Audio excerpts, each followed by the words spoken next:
Hello viewers, स्वागत है आपका हमारे चैनल टैरो साप्ताहिकी में।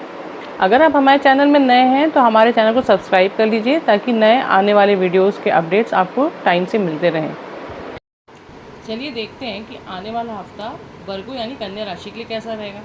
वर्गो का जो कार्ड निकल कर आया है ना, वो है रिवर्स 2 ऑफ सोर्ड्स का कार्ड। अब जो रिवर्स 2 ऑफ सोर्ड्स का कार्ड होता है ना, वो ये बताता है कि अभी आप ना किसी दुविधा में यानी डिलेमा में हैं और कोई भी डिसीजन नहीं ले पा रहे। ये कार्ड ना जब भी किसी रीडिंग में आता है तो इसका मतलब होता है कि आप ना दो चीज़ों के बीच में डिसाइड नहीं कर पा रहे हैं, चुन नहीं पा रहे हैं। ये दोनों चीज़ें हो सकता है एक्सटर्नल हो सकता है इंटरनल हो सकता है एक चीज़ इंटरनल हो एक चीज़ एक्सटर्नल हो, पर जो भी है डिसाइड तो करना ही पड़ेगा ना। इसे थोड़ा सोच समझ कर डिसीजन ले लीजिए। लव लाइफ की बात करें तो रिवर्स 2 ऑफ सोर्ड्स का कार्ड ये बताता है कि आप अभी बहुत ज़्यादा कंफ्यूज हो रहे हैं, अपने पार्टनर को चुने या अपने काम को। अब डिसीजन जो भी हो आपको तकलीफ़ ही देगा, इसलिए अच्छा ही होगा कि डिसाइड करने में देर नहीं कीजिए, क्योंकि दोनों ही सिचुएशंस में थोड़ी तकलीफ़ तो आपको होगी और कन्फ्यूजन में भी तकलीफ़ ही है। तो अभी जो है ना, आप ज़्यादा कंफ्यूज मत रहिए, डिसाइड करके ना आप अपनी लाइफ में आगे बढ़िए। हाँ, अगर आप सिंगल हैं ना तो अभी ये समय बिल्कुल सही नहीं है किसी भी रिलेशनशिप में पड़ने का।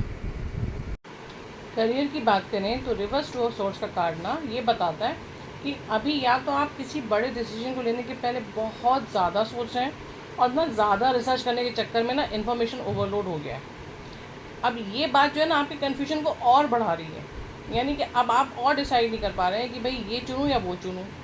दूसरा ये भी हो सकता है कि आप अपने दो कलीग से झगड़े के बीच में फंस गए और किसका साथ दें समझ नहीं पा रहे। दोनों ही सिचुएशंस में ना आपके लिए सलाह सिर्फ इतनी है कि आप अपने इंस्टिंक्ट की सुनिए, यानी कि अपनी गट फीलिंग के हिसाब से ही जो भी डिसाइड करना है वो डिसीजन लीजिए।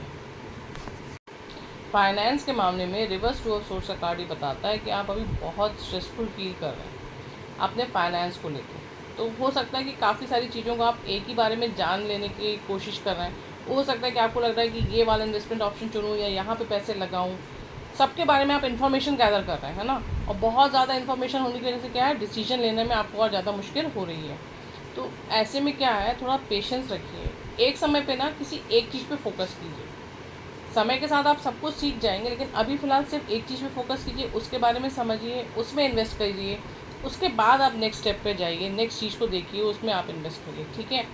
यानी कि कन्फ्यूजन स्टेट में मत रहिए, उससे बाहर निकलिए। अगले हफ्ते हम फिर मिलेंगे, तब तक के लिए ऑल द बेस्ट।